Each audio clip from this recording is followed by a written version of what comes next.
Pai nosso que estais no céu, santificado seja o vosso nome. Venha a nós o vosso reino, seja feita a vossa vontade, assim na terra como no céu. O pão nosso de cada dia nos dai hoje. Perdoai as nossas ofensas, assim como nós perdoamos a quem nos tem ofendido. E não nos deixeis cair em tentação, mas livrai-nos do mal. Amém.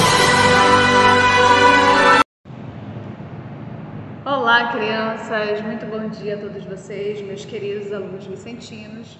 A gente está hoje aqui para falar sobre duas revisões, tá? A tia optou por deixar a revisão hoje de Geografia e Arte, porque ontem língua portuguesa são assuntos mais extensos, então iria ficar longo demais para o tempo que nós temos, certo? Então a gente vai falar hoje aqui sobre a nossa revisão de arte, nossa primeira aula sobre a revisão de arte, tá? Essa revisãozinha aqui, que você deve ter em sua casa, impressa, tá? Se não tiver, é só pegar aqui na escola, a revisão está disponível desde segunda-feira para vocês. Se não tiver como pegar na escola ou imprimir em casa, você pode copiar no seu caderno, tá? Então vamos lá. Olá, crianças, muito bom dia a todos vocês. Estamos de volta hoje, né, para falar também sobre a nossa revisão de Geografia. Vamos falar sobre o povo brasileiro, que está lá no capítulo 4, né, tá certo? Para a gente poder resolver essa nossa atividade, na página 290 do seu livro, módulo 2. Então, a nossa primeira questão aí, ela é sobre responder. Então, para que a gente possa responder essa atividade, você vai ter que ler os dois capítulos que nós estudamos, né? O capítulo 4 e o capítulo 5. O capítulo 4 que fala sobre o povo brasileiro e o capítulo 5 que fala sobre o crescimento da população brasileira. Então, a partir disso, a nossa primeira pergunta é: como se deu a formação do povo brasileiro? Tá? Nós vamos ver aí que o povo brasileiro, ele se deu da miscigenação, né, de diferentes povos. Primeiro foi o contato entre os indígenas e os colonizadores, que foram quando eles chegaram de Portugal, e os índios já estavam aqui no Brasil. Depois chegaram os africanos, depois vieram imigrantes de diferentes países, principalmente da Europa, né? E assim se deu a formação do povo brasileiro, através da miscigenação, tá? A pergunta da letra B é: quem foram os primeiros habitantes do Brasil? E a gente viu, né, que quando o Cabral chegou aqui com a sua caravela, quando os portugueses chegaram aqui, quem estava aqui no Brasil? Os índios, exatamente. Então, os indígenas, eles são, sim, os primeiros habitantes do Brasil. A letra C, ela pergunta: quais povos contribuíram para a miscigenação do Brasil? Você vai ter que ler o seu material, tá? E você vai ver que vários povos contribuíram, certo?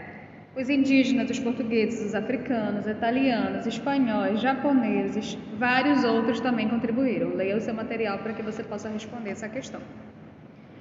E aqui na letra D está perguntando: explique como aconteceu o êxodo rural, tá? Então você vai ter que pegar o seu material para você ver o que foi o êxodo rural, para você poder completar essa questão. Porque se a tia contar tudo para você, você não vai ter por que ler, né?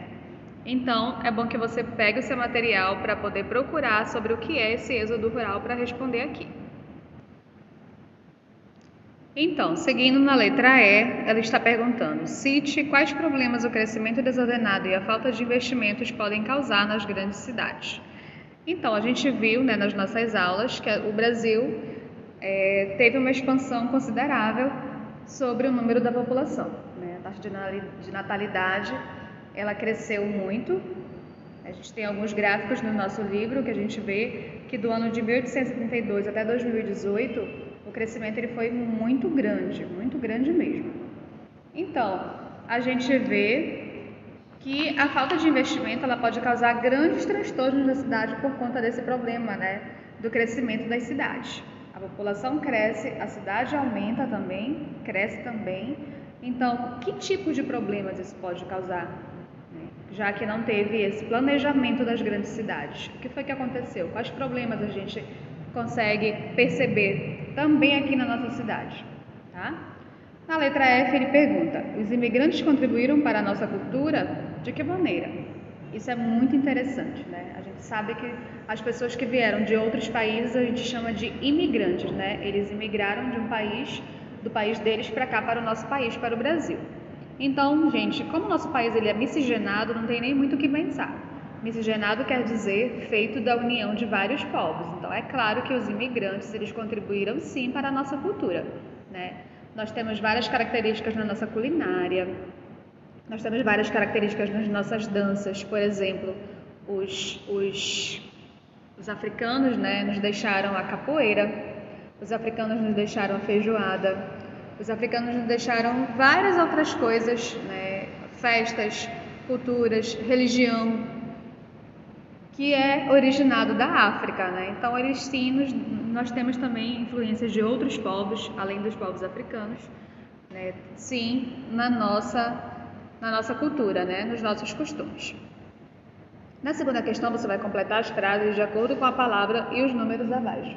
A gente tem questão igualzinha lá no nosso livro, tá? Então você tem aí um retângulo, onde está aí as palavras 52, mulheres, habitantes, população, homens e 2008, tá? Você vai ler essas 3 letrinhas aí, A, B e C, e você vai ler o seu livro para ver onde elas se encaixam, tá? Em 2018, A do Brasil era de tantos milhões de habitantes. Você vai ver lá no seu livro, vai ler o seu material para você responder. Letra B, na população brasileira, a maior número de, você vai ver o que tem mais na população brasileira, que representa tantos por cento, 2, você vai responder, tá? Na letra C, hoje representam cerca de 48% da população. Vocês vão ver que existem um número maior de mulheres do que de homens, tá? Para você poder responder essa questão aí. Na terceira questão, você tem um mapa aqui, né? Não é bem um mapa, é um gráfico. Perdão, eu coloquei mapa, mas está errado, agora que eu fui atentar para isso. É um gráfico, tá? Você vai ver aí o gráfico e vai ver a evolução da população no país, entre 1872 até 2010, essa representação aí, tá certo? Então você vai observar aí na década de 60. Professora, o que é a década de 60? É o ano de 1960, tá? Você vai observar lá e vai ver quanto era a população do Brasil nessa época. Depois, na letra B, a tia deixou um espaço maior aí, porque você vai ter que fazer um cálculo. Você vai ter que fazer a soma da população dos anos de 1872. Então, você vai pegar lá até 1872, perdão, não é até, é 1920, tá? Aí você vai ver a população de 1920 e vai colocar lá. Não esqueçam que para organizar essa continha você precisa colocar vírgula embaixo de vírgula, senão não vai dar certo, tá? E por último, na letra C, você vai ver o que o gráfico indica, tá bom? Esse gráfico aí, leia lá o que está dizendo no gráfico e você vai responder sobre o que ele está indicando, tá? Então é isso, meus amores, a nossa revisão de hoje é só isso, termina por aqui, a gente se vê amanhã em mais uma revisão, tá certo? Uma beijoca, fiquem com Deus, dúvidas é só me chamar no PV, não esquece de fazer o clique, tá certo? Tchau, tchau, fiquem com Deus.